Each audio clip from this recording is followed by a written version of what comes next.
지난주 저희가 마지막 주일 말씀을 통해서 마지막 공동체 총회를 통해서 2026년 한 해 동안 신약의 말씀을 함께 나누겠다라고 말씀드렸습니다. 그래서 오늘은 그 시작으로 복음서의 말씀을 함께 나누고자 합니다.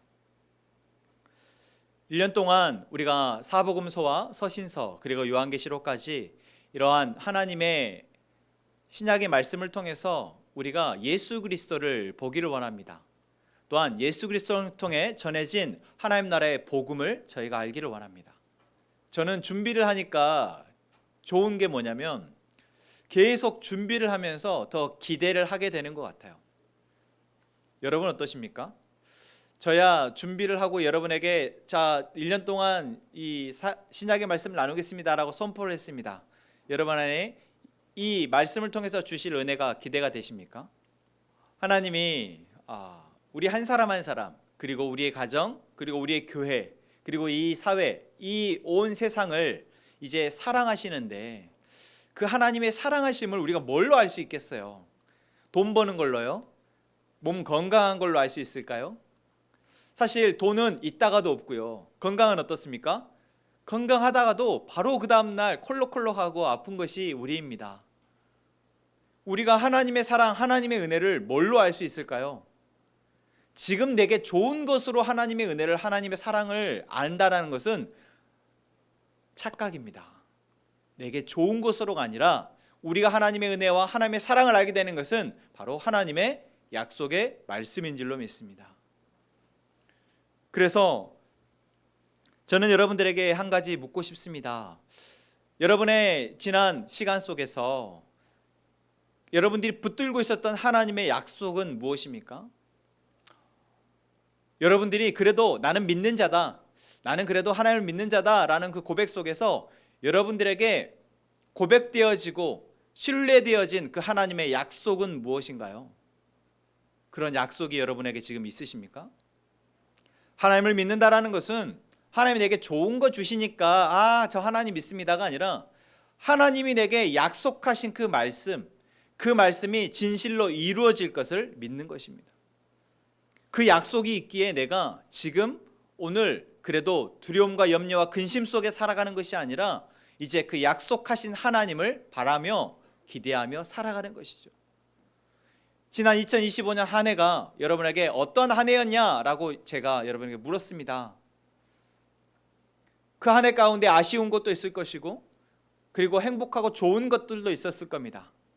그러나 그 아쉬움과 좋음, 슬픔과 기쁨, 감사와 힘듦이 교차하는 그 시간 속에 결국 그것을 견뎌내게 한 것은 하나님이 내게 주신 약속의 말씀인 줄로 믿습니다. 그런 우리에게 이제 하나님이 다시 한번 마태복음의 말씀을 통해서 우리에게 약속하십니다. 그런데 오늘 본문의 말씀을 보고 하나님이 뭘 약속하신다라는 거지? 라는 의문이 들 수도 있어요. 여러분들 마태복음의 1장은 무엇으로 시작하고 있습니까? 아브라함과 다윗의 자손 예수 그리스도의 계보라라고 시작을 합니다. 복음서의 시작이 뭘로 시작해요? 우리가 흔히 말하는 족보로 시작합니다. 누가 누구를 낳고 누가 누구를 낳고 한번 보세요. 거기에서 아는 이름들이 있습니까? 아브라함, 좋습니다. 또 누가 있어요? 이삭도 알고요. 또 야곱도 알고. 다 모르다가 쭉 가다가 또 아는 이름 나오죠. 누가 나옵니까? 다윗. 네. 사실 다윗 이 족보는 17절까지 이어지지만 쭉 읽어가면은 모르는 이름만 계속 나와서 여러분들이 시험 들까봐 그래도 가장 잘 아는 이름이 두드러지는 6절까지만 함께 봤습니다. 이 족보를 통해서 하나님이 뭘 말씀하시려고 복음서의 시작을 족보로 시작할까? 솔직히 고백하자면 성경을 읽다가 족보를 만나면 여러분 어떡하십니까? 지나가죠. 그냥 이렇게 쑥 눈으로 쑥 훑고 14대더라. 네, 지금 웃고 계신 분들은 다 그런 경험이 있을 것 같아요. 저도 뭐 다르지 않습니다. 지루하고 의미가 없어 보입니다. 그런데 놀랍게도 성령님께서 마태를 감동하게 하셔서 이 복음서를 기록하셨다라는 거예요. 다시 말하면 하나님의 영을 통하여서 마태로 하여금 이 족보를 우리에게 먼저 보게 하신다라는 것입니다. 그 의미가 무엇일까요? 오늘 우리는 이 마태복음 1장에 시작되는 족보를 통해서 하나님께서 우리에게 들려주시는 놀라운 이야기를 듣게 되길 소망합니다. 하나님이 하나님 나라의 왕으로 오신 예수 그리스도, 그분이 어떠한 분이신지를 이 족보를 통해서 우리에게 알게 하시고자 하는데, 여러분 그것을 알게 되는 은혜가 있기를 소망합니다. 1절을 보십시오. 뭐라고 시작하고 있습니까? 같이 읽어보겠습니다. 시작. 아브라함과 다윗의 자손 예수 그리스도의 계보라. 마태는 예수님을 소개하면서 두 사람의 이름을 먼저 언급합니다. 누구와 누구입니까? 아브라함과 다윗. 아브라함과 다윗. 왜 하필 이 두 사람일까요? 자, 왜 하필 이 두 사람일까요? 일단 아브라함은 우리가 이스라엘의 조상이라고 말하니까 이스라엘의 조상으로서 아브라함이 나온 것 같고, 또 다윗은 왜 나왔을까요? 이스라엘의 가장 뛰어난 위대한 왕이니까 다윗이 나왔나? 이렇게 생각할 수 있겠는데, 아브라함과 다윗이 예수님의 계보에 가장 두드러지게 나온 이유는 바로 이 두 사람에게 하신 약속이 있기 때문입니다. 하나님이 아브라함에게 어떤 것을 약속하셨습니까? 하나님이 아브라함에게 무엇을 약속하셨어요? 창세기 12장 말씀에서 하나님은 아브라함에게 너의 고향과 친척과 아버지의 집을 떠나 내가 너에게 지시할 땅으로 가라. 그리하면 너가 복이 될지라 라고 약속하십니다. 그리고 더 구체적으로 이제 내가 너의 아버지, 내가 너의 하나님이 되어지고 내가 너의 민족의 하나님이 될 것이다 라고 말씀하시죠. 아브라함은 이 약속의 말씀을 듣고 그 약속에 따라서 자기의 고향과 친척과 아버지가 머물던 그 집을 떠나서 하나님이 약속하신 가나안 땅으로 가게 됩니다. 가나안 땅이 중요한 것이 아니라 하나님이 그곳으로 가라고 하셨다는 게 중요하죠. 그리고 그곳에서 하나님이 약속하셨다는 것이 중요합니다. 그래서 내 씨로 말미암아 천하 만민이 복을 받으리라 라는 이 말씀을, 이 약속을 아브라함은 받게 됩니다. 이것은 단순히 혈연으로 이어진 축복을 이야기하는 것이 아니라 아브라함의 후손을 통해서 이어질 온 세상을 구원하기 위한 하나님의 약속을 의미합니다. 우리가 바로 그 아브라함의 후손을 통해 이어진 그 구원의 은혜를 입은 자들입니다. 다윗은 어떻습니까? 다윗은 이스라엘의 두 번째 왕이죠. 사울에 이어서 두 번째 왕이 된 다윗이 이스라엘을 가장 강대한 나라로 만든 것이 이것의 족보에 나온 이유가 아닙니다. 다윗은 역사상 가장 위대한 왕으로 추앙받지만 그것보다 더 중요한 것은 하나님과 다윗이 약속하셨다라는 것이죠.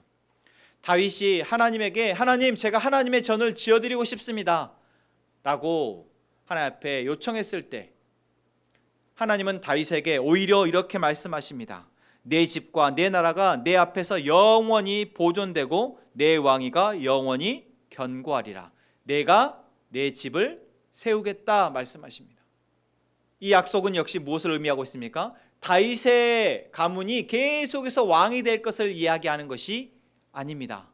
1차적으로는 그렇게 들려지지만 결국 이 약속은 어디에까지 이어집니까? 다윗의 후손 예수 그리스도로까지 이어지고 결국 예수 그리스도를 통해서 하나님의 나라가 영원히 이어질 것임을 말하고 있는 것입니다.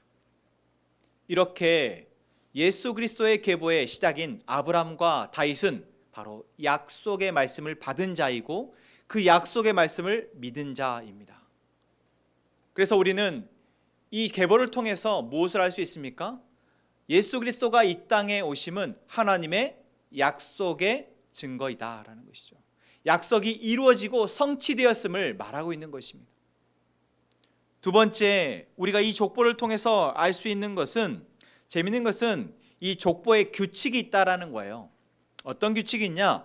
아브라함부터 다윗까지 14대다라고 표현하고 있습니다. 또한 다윗으로부터 바벨론으로 사로잡혀까지 갈 때가 14대다 이야기해요. 바벨론으로 사로잡혀 간 후부터 그리스도까지 14대더라라고 또 족보는 이야기합니다. 뭔가 이렇게 잘 짜맞춰진 족보 같죠.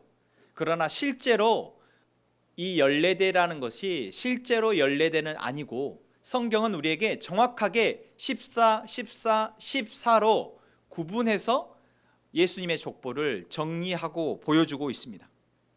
그리고 우리는 이것을 통해서 한 가지 또 그 각 세대마다의 특징을 볼 수 있는데, 첫 번째 14대 아브라함부터 다윗까지 생각해 보세요.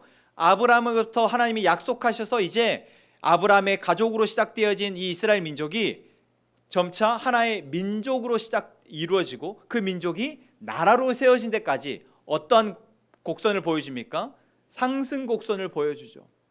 하나님이 아브라함에게 하신 약속을 통해서 하나의 민족, 하나의 국가, 하나의 나라가 이루어지는 놀라운 역사가 바로 이 14대 안에서 이루어집니다.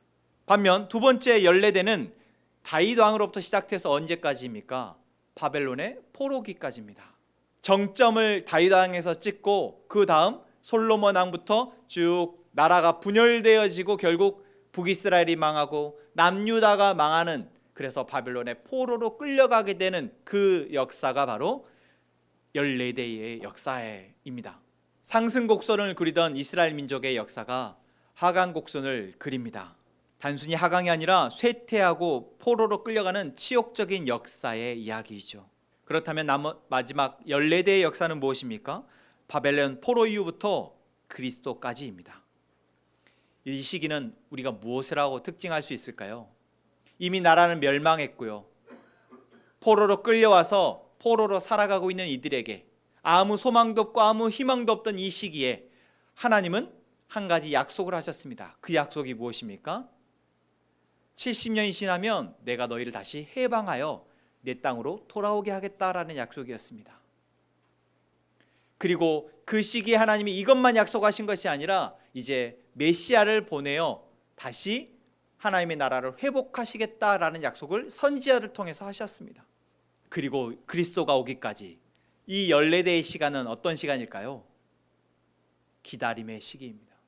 하나님의 약속을 통해서 상승하는 역사가 있었다면, 그 약속이 있음에도 불구하고 하락하고 정말 패망하고 고통스러운 역사도 이들 안에 있었고, 그럼에도 불구하고 하나님의 약속이 있어 그들이 계속해서 그 약속이 이루어질 것을 기다리는 시기까지 이 예수님의 족보에는 담겨 있다라는 것입니다. 결국 예수 그리스도는 우리에게 무엇을 말해주고 있습니까? 하나님이 이 시간에 이 역사의 주관자 되심을 보여주고 있는 것입니다.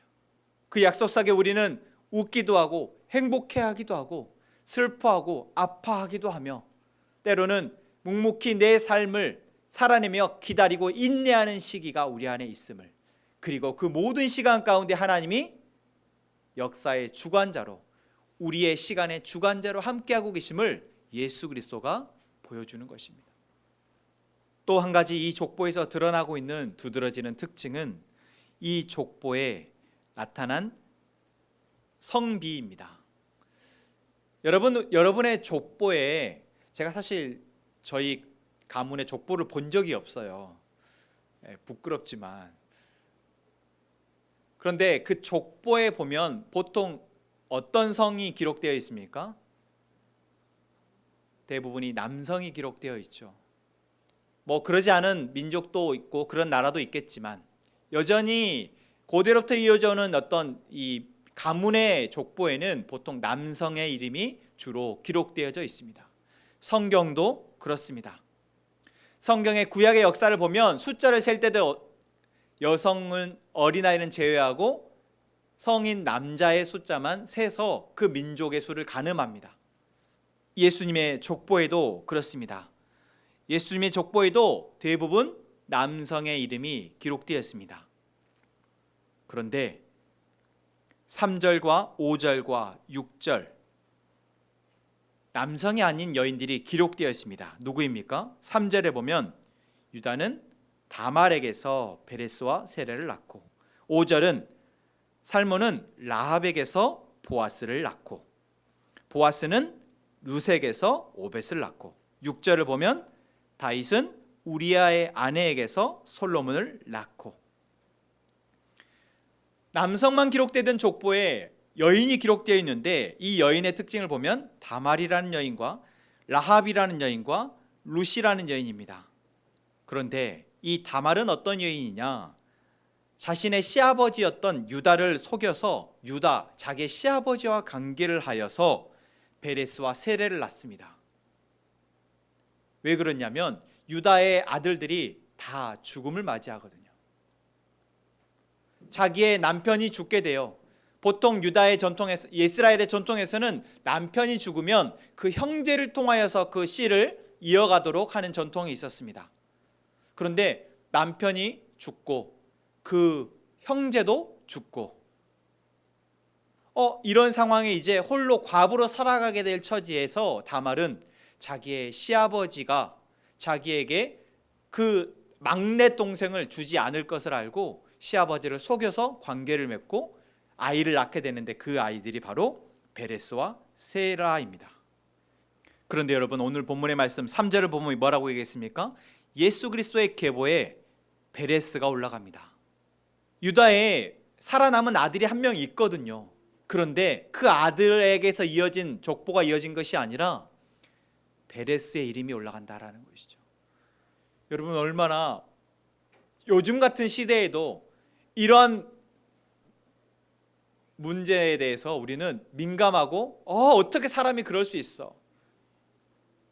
어떻게 그렇게 치욕스러운 이야기를 이렇게 떳떳하게 이야기할 수 있어? 라고 우리가 지금도 여길 텐데, 성경은 예수 그리스도의 계보에 이 다말이란 여인의 이 치부와 이 유다 가문의 치부를 그대로 드러내고 있다라는 것입니다. 또한 5절의 말씀은 라합이라는 여인이 나오는데 이 라합이라는 여인은 아브라함의 족속이 아닙니다. 여러분, 라합은 어디에서 나오죠? 이스라엘 백성들이 여리고를 점령하기 위해서 나아갔을 때 정탐꾼을 보내는데 그 2명의 정탐꾼을 선대했던 여인이 바로 라합입니다.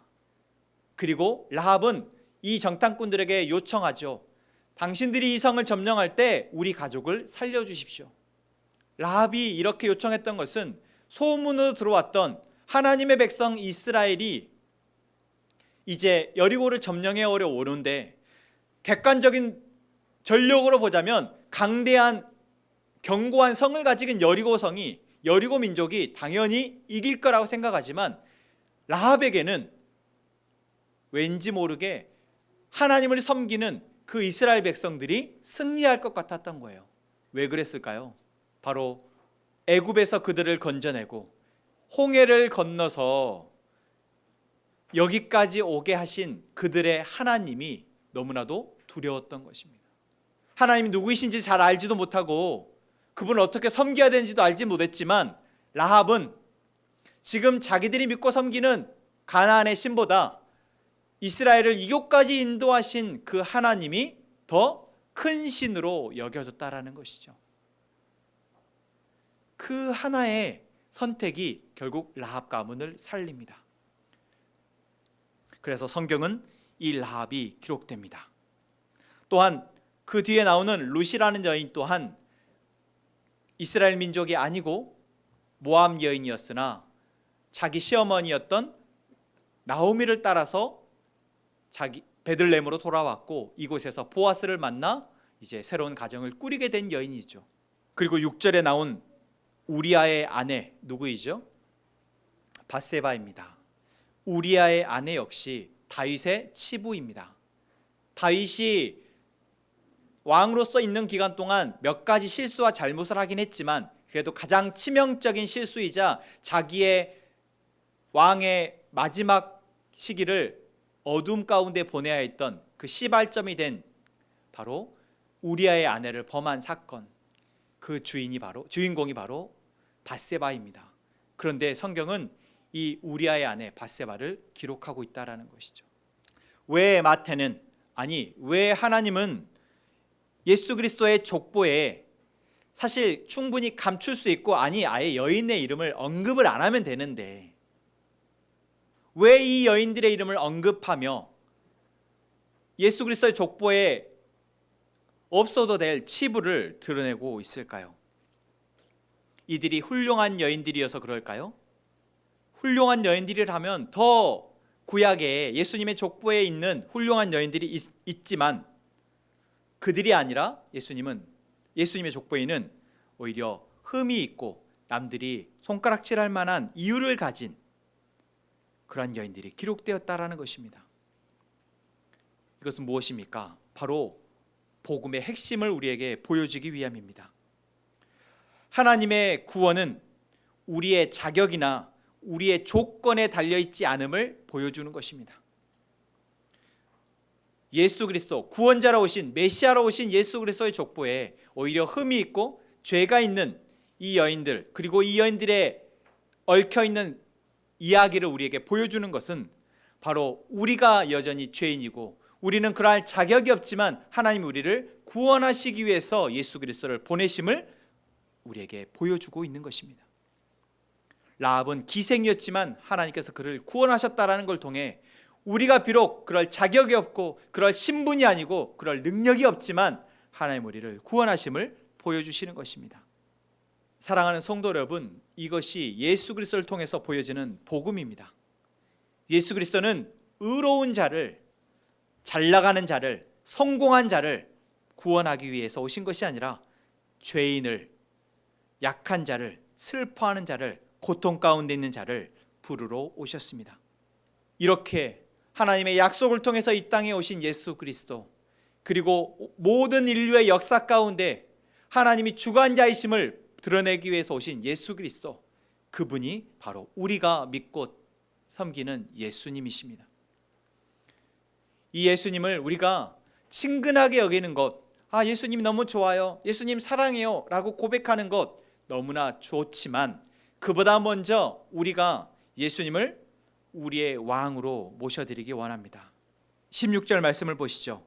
야곱은 마리아의 남편 요셉을 낳았으니 마리아에게서 그리스도라 칭하는 예수가 나시니라. 16절 말씀은 우리에게 예수를 그리스도라 칭하는 예수라 말하고 있습니다. 여기에서 우리가 한 가지 특이한 건 뭐예요? 이 1장에서의 족보는 계속 누가 누구를 낳고 누가 누구를 낳고 누가 누구를 낳고라고 얘기하는데 예수님에게서만은 이 패턴이, 이 규칙이 깨졌다라는 거예요. 요셉이 예수를 낳고 하지 않고 뭐라고 말하고 있습니까? 마리아에게서 그리스도라 칭하는 예수가 나셨다라고 말합니다. 이것은 예수님의 동정녀 탄생을 이야기하죠. 예수님이 인간의 방식으로 오신 것이 아니라 성령으로 잉태되었음을 이미 이 족보에서 이야기하고 있는 것입니다. 그리고 이 족보를 통해서 예수가 그리스도이심을 먼저 이야기합니다. 그리스도란 말은 무엇입니까? 메시아, 기름 부음 받은 자, 그리고 왕이라는 의미입니다. 이 족보는 결국 우리에게 무엇을 말하고 있습니까? 예수가 왕이심을 말하고 있습니다. 왕으로 오신 예수가 우리를 구원하신다라는 것을 이야기하고 있습니다.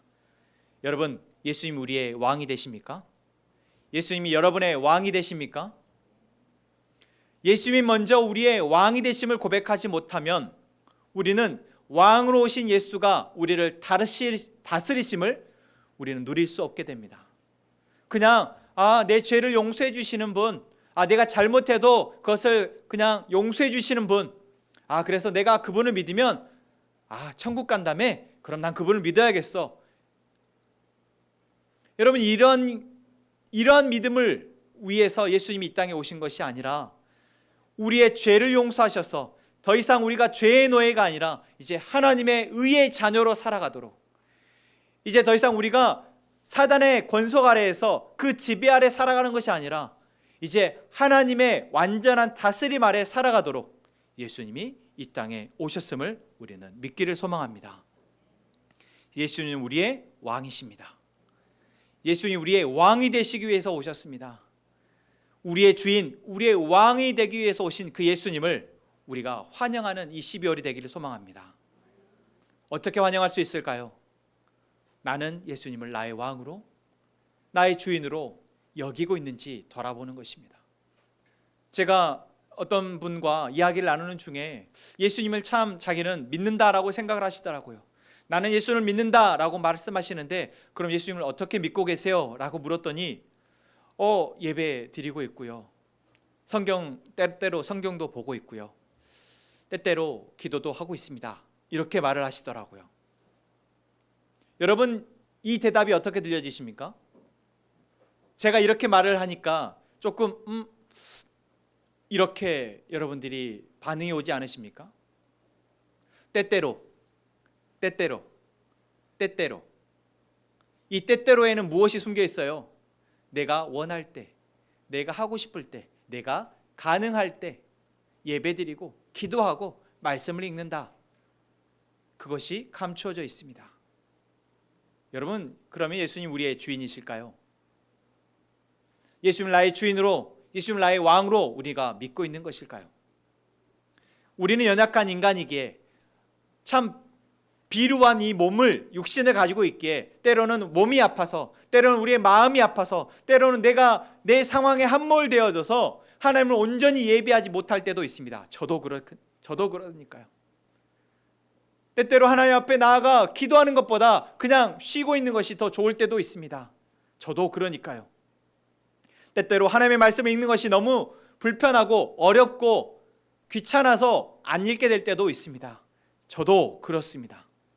그것이 지금 나의 모습이라면 하나님이 이 시간 우리에게 이 말씀을 통해서 도전하는 것은 내가 너의 온전한 주인이 되기를 원한다 이십니다.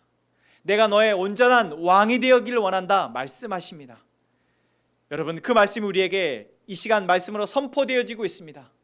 그 선포되어진 말씀을 듣는 우리가 마땅히 보여야 할 반응은 그럼 제가 어떻게 주님을 나의 온전한 주인으로 모실 수 있을까요? 그럼 제가 어떻게 주님을 나의 온전한 왕으로 내가 믿을 수 있을까요? 이 시간 이 말씀을 듣는 우리가 하나님 앞에 이렇게 고백하며 나아가기를 소망합니다. 하나님 우리의 온전한 왕이 되기를 원하십니까? 하나님 온전히 우리를 완전한 하나님의 다스림 아래에서 그 다스림을 누리도록 살기를 원하십니까? 그렇다면 먼저 하나님이 나의 온전한 왕이 되심을 구하고 나아가는 저희가 되기를 소망합니다. 이 시간 오늘 우리에게 주신 말씀 함께 돌아봅시다.